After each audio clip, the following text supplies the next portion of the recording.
Halo pemirsa, kembali lagi bersama saya Katarina Amelia di Wahyu Sore. Lembaga penyiaran milik negara Iran IRIN menjadi target serangan Israel pada Senin 16 Juni. Serangan itu disebut bertujuan untuk membungkam suara rakyat Iran. Informasi lainnya pemirsa, rumor mengejutkan datang dari dunia sepak bola. Mantan pelatih timnas Indonesia Sintayong dikabarkan masuk dalam bursa kandidat pelatih kepala timnas Cina menyusul pemecatan Branko Ivankovic. Pemirsa, inilah Wahyu Sore selengkapnya. Lembaga penyiaran milik negara Iran IRIN menyatakan bahwa salah satu gedungnya menjadi target serangan militer Israel pada Senin 16 Juni. Meski begitu, seluruh staf tetap bekerja penuh untuk menjaga siaran tetap berlangsung.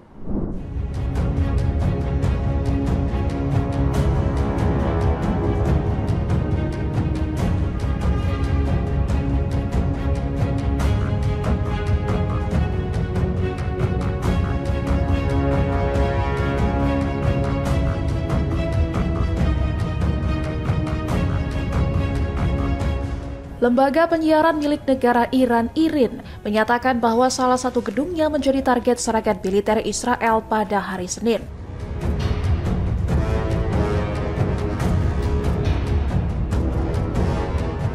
Serangan tersebut disebut sebagai bentuk agresi brutal yang bertujuan membungkam suara rakyat Iran dan menghentikan penyiaran informasi dari negaranya.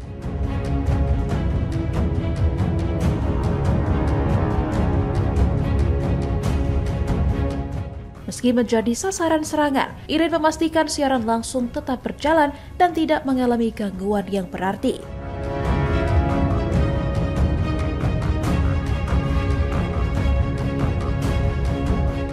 IRIN menyebut serangan itu menargetkan jaringan berita mereka, namun seluruh staf tetap bekerja penuh dan menjaga siaran tetap berlangsung.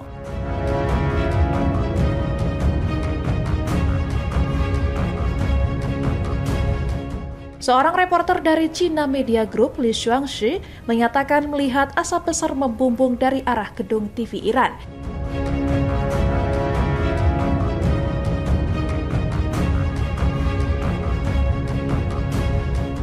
Dari lokasinya, ia juga mendengar beberapa ledakan tambahan yang diduga berasal dari kompleks lembaga penyiaran tersebut.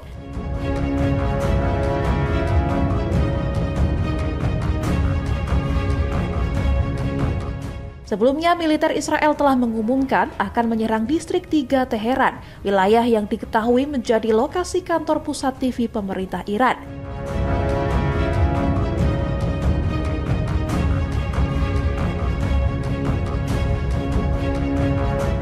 Serangan ini merupakan bagian dari rangkaian eskalasi konflik antara Israel dan Iran yang telah berlangsung sejak Jumat dan terus memanas hingga awal pekan ini.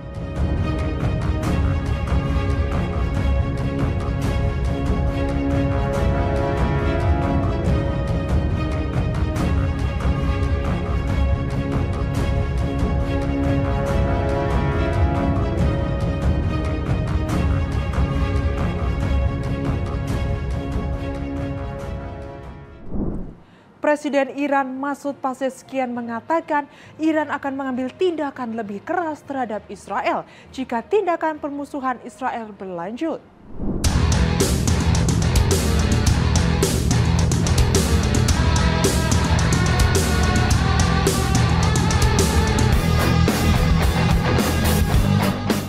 Presiden Iran Masoud Pezeshkian mengatakan Iran akan mengambil tindakan lebih keras jika tindakan permusuhan Israel berlanjut. Masoud Pezeshkian bersumpah untuk membuka gerbang neraka sebagai pembalasan. Hal itu disampaikan Masoud Pezeshkian dalam rapat kabinet di Teheran pada Minggu 15 Juni.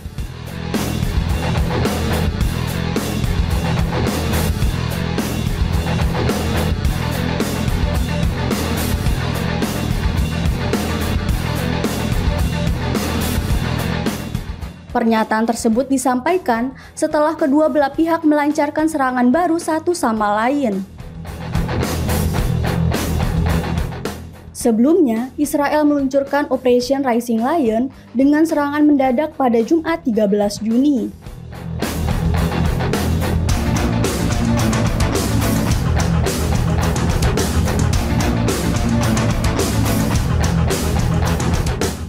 Serangan itu memicu kerusakan pada situs nuklir Iran dan menewaskan 3 jenderal dan 6 ilmuwan.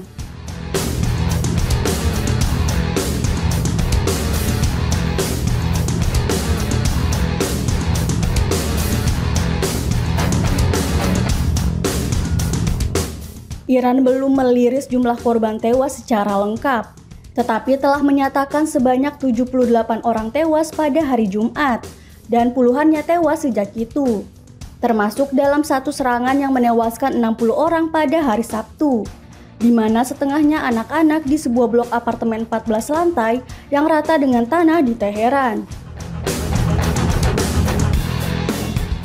Kemudian Iran melakukan serangan balik pada malam hari dan menghancurkan bangunan tempat tinggal di Israel yang menewaskan sedikitnya 10 orang.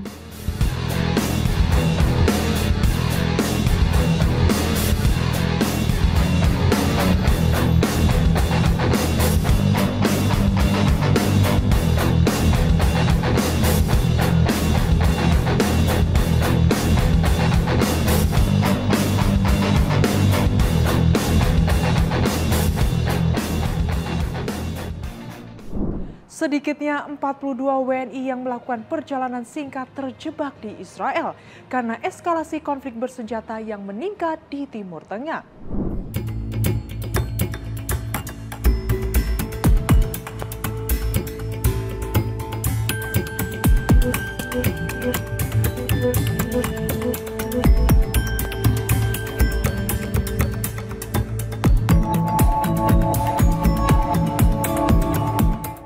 Sedikitnya 42 warga negara Indonesia yang melakukan perjalanan singkat terjebak di Israel karena eskalasi konflik bersenjata yang meningkat di Timur Tengah.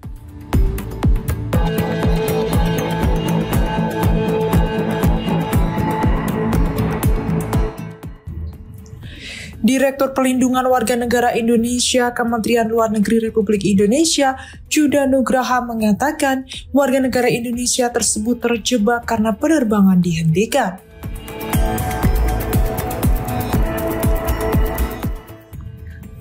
Tak hanya itu, Juda juga mengungkapkan ada 8 jemaah haji Indonesia yang terjebak di Yordania.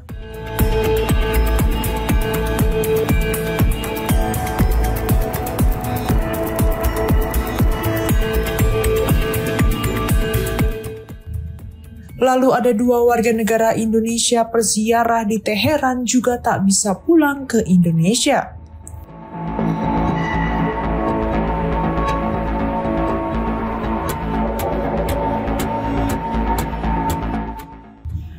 Saat ini para warga negara Indonesia yang terjebak telah mendapat bantuan dari Kedutaan Besar Republik Indonesia di Amman, Yordania, dan KBRI Teheran.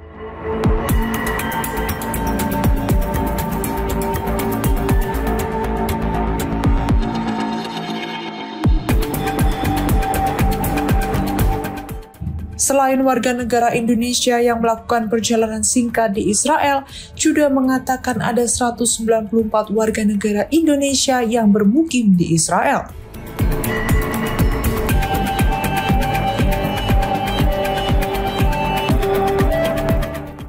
Sementara itu, 386 warga negara Indonesia yang bermukim di Iran mayoritas adalah pelajar di kota Qom, 150 km di selatan Teheran.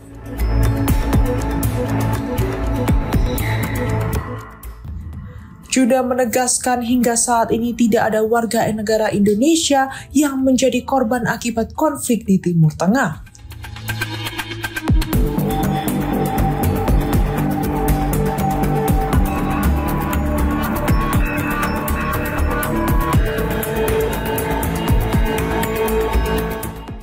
Diketahui konflik di Timur Tengah semakin memanas setelah Israel menyerang Teheran pada Jumat 13 Juni.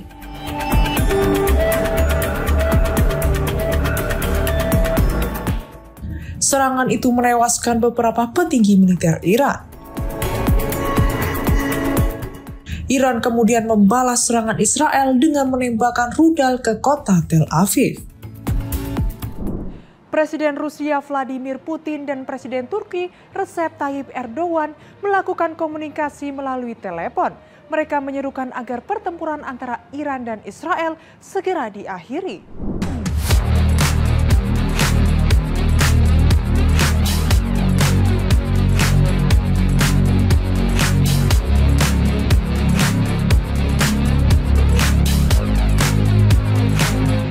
Presiden Rusia Vladimir Putin dan Presiden Turki Recep Tayyip Erdogan melakukan komunikasi melalui telepon. Mereka menyerukan agar pertempuran antara Iran dan Israel segera diakhiri, termasuk yang terkait dengan program nuklir Iran diselesaikan secara eksklusif melalui cara-cara politik dan diplomatik. Dilansir AFP, Putin berbicara via telepon secara terpisah dengan Presiden Iran Masoud Pezeshkian dan Perdana Menteri Israel Benjamin Netanyahu. Setelah kedua negara terlibat aksi saling serang pada Jumat 13 Juni 2025 waktu setempat. Diketahui Rusia dan Iran telah mempererat hubungan militer mereka di tengah serangan Moskow terhadap Ukraina, yang mengancam upayanya untuk mempertahankan hubungan hangat dengan semua pemain utama di kawasan Timur Tengah. Dalam percakapan telepon dengan Netanyahu, Kremlin menyebut Putin menyatakan kesiapannya untuk memberikan layanan mediasi guna mencegah eskalasi ketegangan lebih lanjut. Selain itu, Erdogan juga menyampaikan kepada Putin bahwa Netanyahu tidak patuh hukum telah menjadi ancaman nyata terhadap sistem internasional. Israel sebelumnya telah melancarkan serangan ke pusat Teheran mulai Jumat 13 Juni 2025. Pemimpin tertinggi Iran Ayatollah Ali Khamenei memperingatkan serangan balasan kepada Israel setelah sejumlah fasilitas nuklir dan militernya diserang. Teheran pun membalas dengan rentetan serangan drone dan rudal pada Jumat malam dan Sabtu 14 Juni 2025 pagi yang menargetkan wilayah Israel. Lalu Angkatan Udara Israel melancarkan rentetan serangan menargetkan pertahanan udara Iran, termasuk lokasi-lokasi peluncur rudal untuk melumpuhkan kemampuan militer negara tersebut. Pada Senin 16 Juni 2025, Iran telah menginformasikan kepada mediator Qatar dan Oman pihaknya menutup melakukan negosiasi gencatan senjata saat diserang Israel.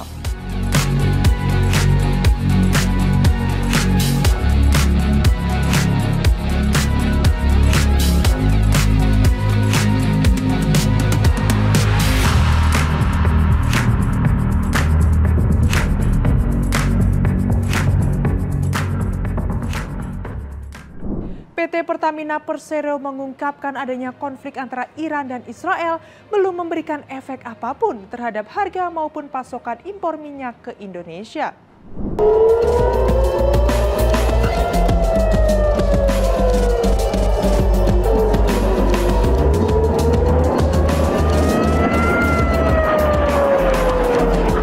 PT Pertamina Persero mengungkapkan adanya konflik antara Iran dan Israel belum memberikan efek apapun terhadap harga maupun pasokan impor minyak ke Indonesia.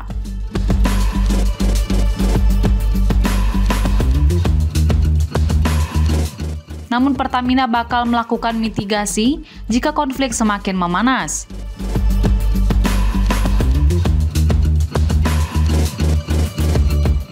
Eskalasi dari konflik Israel-Iran menimbulkan resiko bagi ketahanan energi nasional.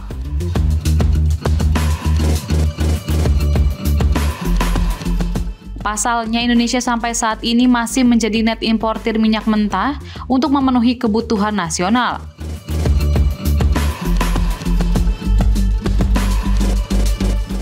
VP Corporate Communication Pertamina Fajar Joko Santoso mengatakan bahwa pasokan dan impor minyak masih aman.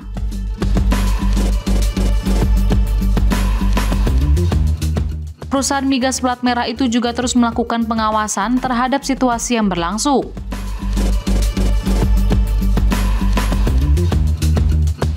Terdapat salah satu langkah mitigasi yang sudah disiapkan adalah rekayasa jalur atau reroute pengiriman minyak ke Indonesia.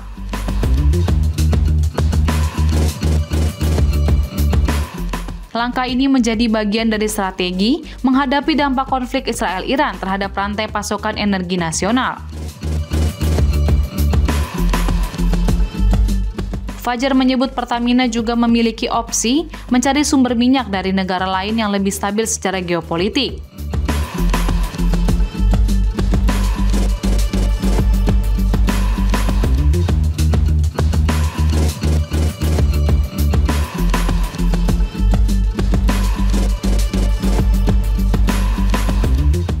Selain rekayasa rute dan pencarian sumber alternatif, anak usaha seperti PIS atau Pertamina International Shipping dan Patra Niaga akan turut berperan dalam mitigasi dampak konflik Israel-Iran terhadap distribusi dan logistik migas nasional.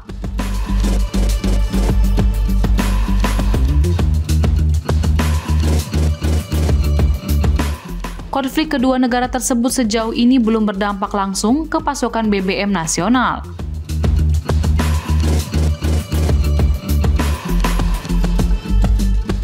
Namun pemerintah tetap waspada terhadap potensi gangguan global, khususnya dari kawasan strategis seperti Selat Hormuz, yang merupakan jalur vital pengiriman minyak dunia yang mengalirkan sekitar 30% dari total minyak mentah global atau sekitar 21 juta barel per hari.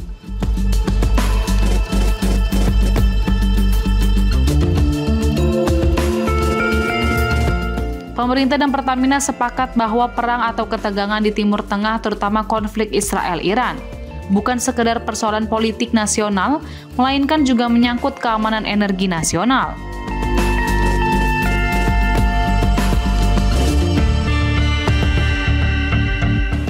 Kami pantau distribusi kapal-kapal tanker kami yang mengangkut minyak mentah masih aman, tapi nanti jika terjadi eskalasi konflik di Timur Tengah meningkat, kami juga berpertimbangan untuk melakukan reroute atau mencari jalur alternatif pelayaran untuk kapal-kapal tanker kami supaya dapat berlayar dengan aman sehingga pasokan tidak terganggu. Tapi sampai sekarang kami pastikan pasokan minyak mentah dari Timur Tengah dan sekitarnya masih aman ke Indonesia, jadi tidak perlu mewakili masyarakat.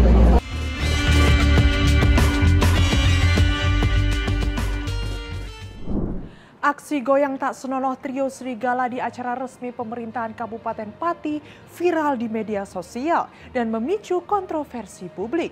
Menanggapi hal itu, Bupati Pati Sudewo meminta maaf atas kejadian tersebut.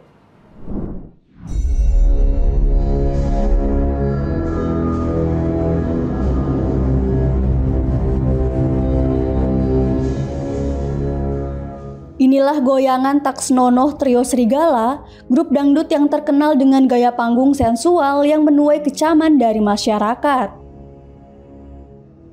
Dalam video yang beredar, tampak trio Serigala bergoyang tak senonoh di pendopo Kabupaten Pati, Jawa Tengah. Pada acara penyerahan Badan Hukum dan Akta Koperasi Desa Merah Putih.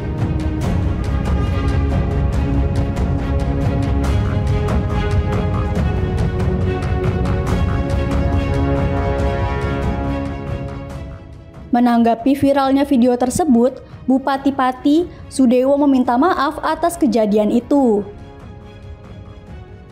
Ia mengaku terkejut dan menyesalkan kejadian tersebut. Sudewo mengatakan penampilan semacam itu tidak seharusnya terjadi di lingkungan pemerintahan. Ia mengungkapkan telah menegur langsung manajemen dan artis setelah acara selesai.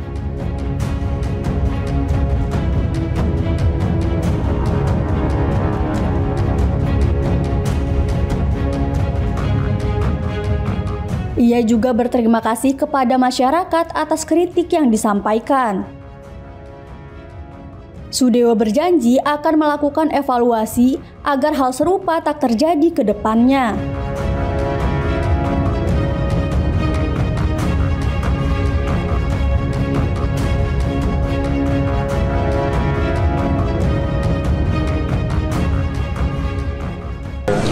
Ya, saya minta maaf atas atraksi yang dilakukan oleh 3 serigala di pendopo kabupaten beberapa hari yang lalu. Atraksi tersebut spontan, saya pun terkejut tampilnya atraksi semacam itu. Memang itu tidak layak untuk dilakukan di pendopo kabupaten. Itu mestinya pasnya dilakukan di luar pendopo kabupaten. Dengan kejadian ini saya minta maaf, tetapi ini merupakan satu proses kita untuk introspeksi menuju sebuah kebaikan. Sintayong dikabarkan jadi kandidat pelatih timnas Cina usai pemecatan Branko Ivankovic. Namun rumor itu langsung dibantah pihak Sintayong yang menyebut belum ada pendekatan resmi dari Federasi Sepak Bola Cina.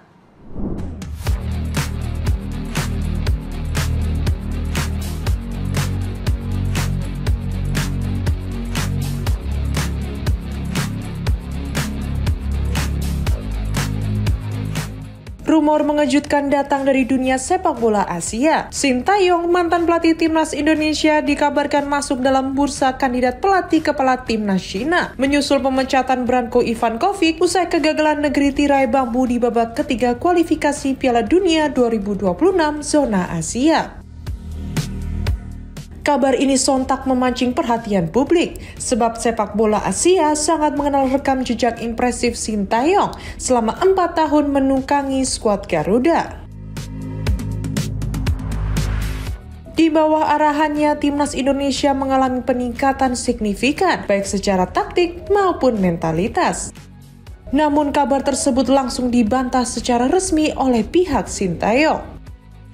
Melalui pernyataan yang dimuat di media Korea Selatan Chosun Biz, perwakilan Sintayong menegaskan bahwa tidak ada pendekatan formal, negosiasi, maupun kontrak apapun yang dilakukan oleh Asosiasi Sepak Bola Cina.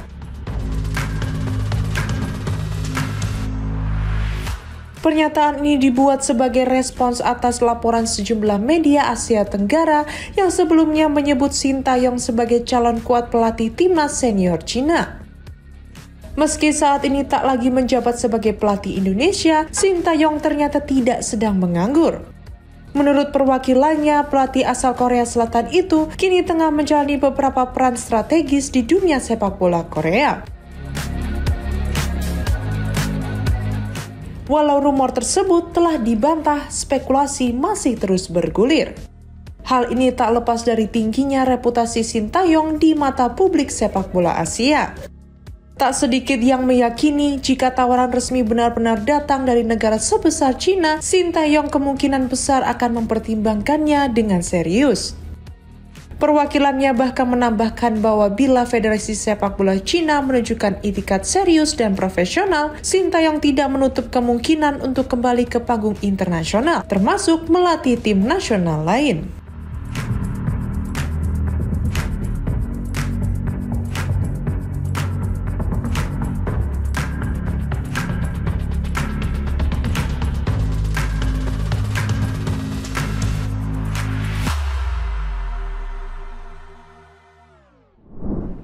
Demikian informasi yang dapat kami sampaikan pemirsa. Terima kasih telah bergabung bersama kami. Saya Katarina Amelia dan seluruh tim yang bertugas mengucapkan sampai jumpa di Wanyus sore berikutnya. Setiap hari pukul 19 hanya di kanal YouTube TV Wanyus Cup.